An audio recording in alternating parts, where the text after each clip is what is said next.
All बोल news family के लिए गम की खबर। गुज़िश्ता रोज़ रोड हादसे का शिकार सोशल मीडिया टीम के रुकन आमिर शगरी इंतकाल कर गए। इन्हें गुज़िश्ता रोज़ शदीद चोटें आई थीं। बोल इंतज़ामी की जानिब से गमज़दा ख़ानदान से ताज़ियत का इज़हार।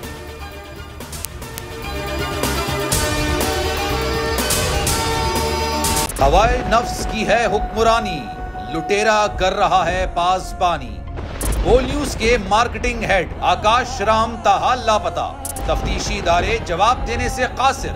अहले खाना परेशान, बेटे की जुदाई में माँ गम से निढाल। जो बच्चो हिंदू पर आए थे जो पाकिस्तानी, मुझे मेहरबानी करे पंहिंजो आकाश वापस कयो।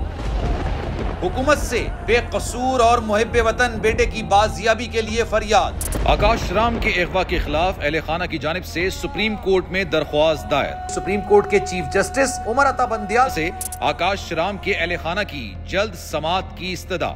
मुश्किल की इस घड़ी में आलमी मीडिया ने भी उठाई आवाज।